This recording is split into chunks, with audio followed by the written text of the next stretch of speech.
उन इलाकों की जहां हम नुमाइंदगी करते हैं, हम उसमें मास जैसी क़यादत को पैदा करें। और हमारा पसमानदा होने का एक जो रीज़न है, मास जैसे कह रहे थे यहाँ पे सुविधाएं नहीं है, ये क़यादत की कमी है, ये हमारे इंतखाब करने के तरीके की कमी है। और जैसे उलमाए किराम यहाँ पर है, हमारी ज़िंदगियों के फैसले अल्लाह करता है। मैं कहाँ रहता हूँ, 40 किलोमीटर दूर, और वहाँ से एक दिन 2019 में मुझे कहा गया कि तुम जाके चुनाव लड़ो भिवंडी। तब मैंने चुनाव लड़ने वाला था। बाइकला बहुत ही पॉश इलाका है, मतलब वहाँ पे एक एक फ्लैट 10 करोड़ 15 करोड़ का रहता है, हम लोग वहाँ रहते ही है। वहाँ से सीधे मुझे भिवंडी आना था, जिंदगी का बहुत बड़ा फैसला था। उससे पहले मैं गोवंडी में काम कर रहा था, फिर मुझे कहा गया कि इधर से छोड़ दो, कहीं और चले जाओ। तब मुझे मदनपुरी ने अपनाया, उसके बाद भिवंडी ने अपनाया। मैंने एक चीज देखा कि अल्लाह ने हिजरत में कामयाबी रखी है। हमने हिजरत की, आए यहाँ पर, एक नई दुनिया बसाई। आज जितनी मोहब्बत लोगों के दिल में है, ना मैं यहाँ पैदा हुआ, ना कारोबार किया, ना दोस्त यार, लेकिन 6 सालों में एक नया परिवार अल्लाह ने मुझे दे दिया। लेकिन एक जिद्दोजहद, हम लोग जो नए लोग हैं, जो नई सोच रखते हैं, जो जिसको कहते हैं हम लोग प्रोग्रेसिव सोच रखते हैं, इनकलाबी सोच रखते हैं, हमारी सियासत को चैलेंज बहुत आता है। हम ऐसे नहीं है कि हम बोलते हैं कि इसने क्या बोला, उसने क्या बोला। हम राजनीति मुद्दों पे करते हैं, तत्वों पे करते हैं, उसूलों पे करते हैं। मैं तो ऐसा हूं कि जिसने ऑपोजिशन से कभी चुनाव नहीं लड़ा, मैं अपनी ही पार्टी से चुनाव लड़ा हूं। क्योंकि हम कहते क्या है, हम हमारे बुजुर्गों की बहुत कदर और इज्जत करते हैं। ये मेरी तरबियत में है। मेरा बुजुर्ग मुझे कुछ कह दे तो मैं मुंडी झुकाने वालों में से हूं, लेकिन तकब्बुर के सामने तकब्बुर करना भी दीन है। गुरूर, मगरूरी, ये नहीं चलता सियासत में, आवाम की आवाज चलती है। जब हमने इलेक्शन आए तो हमको लगा कि भैया मास जैसे लोग खड़े रहेंगे, हम लोग को थोड़ा आराम मिलेगा, मास जैसे लोग कॉरपोरेशन में जाएंगे, नए रईस पैदा होंगे। सियासत में कहते हैं नेता लोग के नए नेता मत पैदा करो, है ना, गरीब को गरीब रहने दो, किसी को दिमाग मत दो, सिखाओ मत, तैयार मत करो। मैं कहता हूं वो आदमी नेता नहीं जो नेता नहीं बनाता, वो बुज़दिल होता है, का छोटे दिल का होता है, जो दूसरों को तैयार नहीं करता। मेरी पकड़ होगी अगर मैं मास जैसों को तैयार नहीं करूं।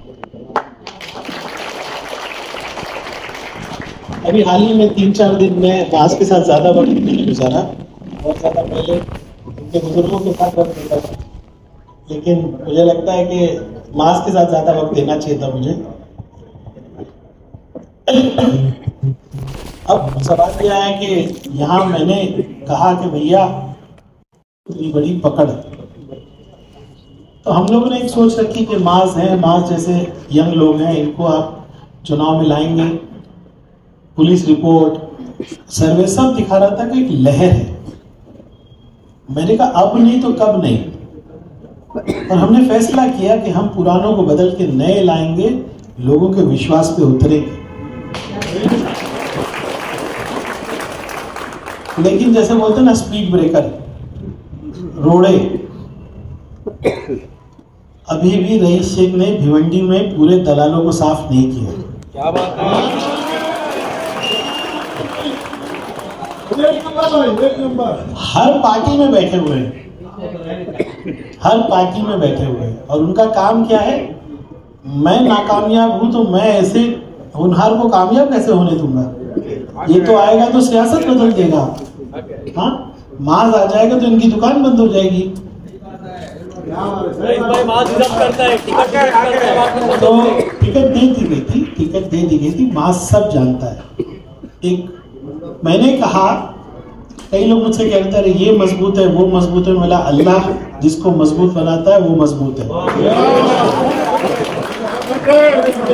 मैंने अभी मैं इलेक्शन के बाद बहुत बोलूंगा, अभी ज्यादा बोल नहीं रहा हूं मैं, मेरी बोलने की वजह से ज्यादा आदत नहीं है।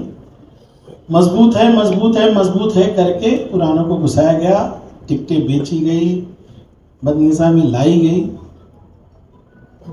और एक दिन ऐसा आया कि मुझे पता चल गया कि मास को भी नहीं और मास के साथ साथ जितने नौजवान नए लोग हैं सबको नहीं, क्योंकि दलालों की टोली इलेक्शन के वक्त एकदम सरगर्म हो जाती है। आज इस मेरा पहला भाषण है, मैं सिर्फ मास के लिए माइक हाथ में लिया हूं।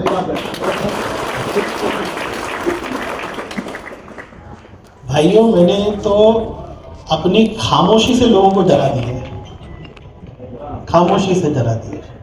भिवंडी शहर आपके साथ है। मैं मास के लिए खास तौर से आया हूँ।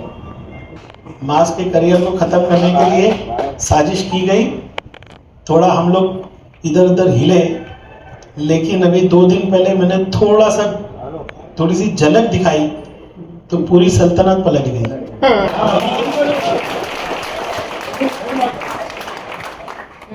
अब ये आपके जरिए भिवंडी शहर को एक मैसेज देना चाहता हूँ कि जो कुछ टिकट बांटने में हुआ, जो नाइंसाफी हुई, उसकी सजा इनको जरूर दीजिए।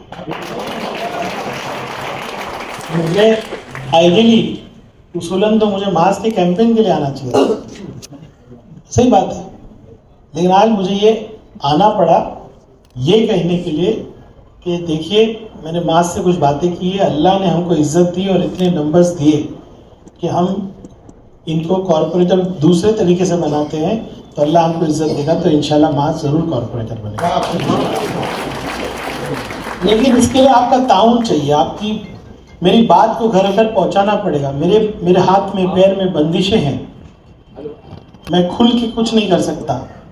अब ये लोग मेरे पीछे 50 केस कर देंगे, कैसे इसको आमदार से हटाओ, कोई बच्चे से वीडियो निकलवाएंगे, देखो ये क्या कर रहा है, कोई बैनर मॉर्फिंग कर देंगे। साजिशों के सरदार को मैं कहना चाहता हूँ कि अल्लाह से बड़ी कोई ताकत नहीं होती, जवाब अल्लाह देता। बस मैं तुमको देने के लिए मेरे पास कुछ नहीं है, ना कोई पद है, ना कोई टिकट है, ना कोई पोस्ट है, लेकिन इंशाल्लाह तुमको एक अच्छी तरबियत, सियासी तरबियत दे के आगे जरूर मैं बढ़ाऊंगा। डिजर्विंग है, मैं कोई इसलिए नहीं आया, ये मुस्तहिक है। अफसोस है आप सबके दिल में दुख होगा, दर्द होगा, लेकिन आज बोलते हैं ना, रात उनकी है तो सुबह हमारी होगी। मास मैं ये कहने आया हूँ, मैं ज़्यादा देर रुकूंगा नहीं, क्योंकि अभी आपको पता होगा कि ये करा वो करा। मैं इल्ज़ाम कम से कम 15-20 साल से सियासत में बस इल्ज़ाम ही झेलता हूँ, मैं जवाब देता नहीं। आज पहली बार इतना मैं बोल रहा हूँ। उम्मीद रखिए मास खुद काबिल है, रईस शेख का थोड़ा सा सहारा चाहिए, अल्लाह है। मास इतना काबिल है कि वो अपने पैर पे खड़ा होकर, अल्लाह उसको मौका देगा तो कुछ अच्छा करे। मैं मास से माजरत चाहता हूँ कि मेरे हाथ में टिकट नहीं है, मेरे पास कोई पार्टी नहीं है, मैं नहीं कर पाया, लेकिन इंशाल्लाह मैं आपको वादा करता हूँ आगे साथ जरूर दूंगा।